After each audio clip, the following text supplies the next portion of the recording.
Bab yang menyatakan tentang perkara yang membatalkan atau yang tidak membatalkan puasa. Menggosok gigi selepas zuhur. Makruh menggosok gigi atau bersugi selepas zuhur mengikut pendapat mu'tamad. Lepas zuhur.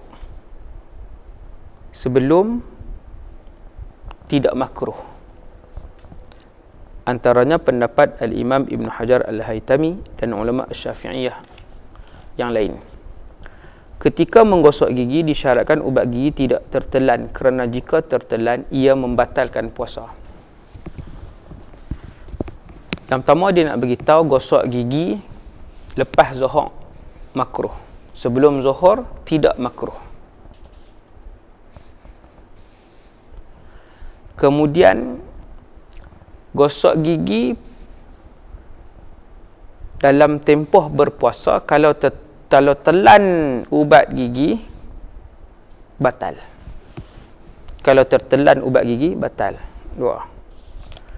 Yang ketiga pula ialah dia nak bagi tahu ada juga pendapat di dalam mazhab Syafi'i bahawa gosok gigi selepas zuhur bagi orang yang berpuasa tidak makruh. Sama ada puasa fardu atau puasa sunat. Tapi kalau yang mu'tamad, pendapat yang mu'tamad selepas zuhur makruh, sebelum zuhur tidak mengapa. Antara yang berpendapat bahawa gosok gigi lepas zuhur pun tak makruh ialah Imam Jamalur Ramli dan Al-Imam Nawawi. Kerana perubahan bau mulut selepas tidur umpamanya disebabkan oleh tidur, bukan bau mulut kerana puasa. Dia bangun pukul 3.30, dia puasa 3.30 petang dalam keadaan berpuasa, tidur sekejap lepas zuhur tu 3.30 bangun, mulut berbau sebab tidur, maka dia pun gosok gigi. Kata Imam Nawawi, gosok gigi kerana mulut berbau disebabkan tidur itu tidak makruh walaupun puasa Ramadan. Selesai. Masalah yang kedua, air liur bercampur ubat gigi.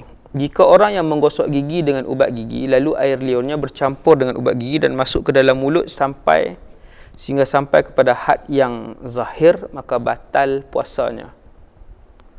Yang ni kita sebut dah tadi. Gosok gigi tertelan ubat gigi batal. Air liur, contoh habis gosok gigi, kumuk kali pertama, bila kumuk kali pertama tu kesan ubat gigi ada lagi, masih rasa, memang masih rasa lagi, ubat gigi tu masih rasa. Selalunya kumuk kali pertama tu dia tak habis lagi. Bila kesan tu duk ada lagi, dia telan kali dengan air liur, batal. Menelan air liur yang bercampur air juga membatalkan puasanya. Menelan air liur yang bercampur air. Air apa ni? Air kalau kita berkumuk, kita buang. Berbaki air. Kita buang tu tak buang semua, dia memang berbaki. Kita tak rasa macam berbaki ni. Bukan kesan sejuk air. Sejuk air tu dia bukan air. Dia sejuk lain. Kalau sejuk tu tak apa. Yang ni memang dia rasa berbaki air. Dia pun buat 1-2 saat dia telan. Dan dia yakin masih berbaki air kumuk tadi, maka batal puasa. Masalah ketiga, menelan air liur, air ludah yang terasa bau ubat gigi. Menelan air ludah yang masih terasa bau ubat gigi setelah memberus gigi tidak membatalkan puasa.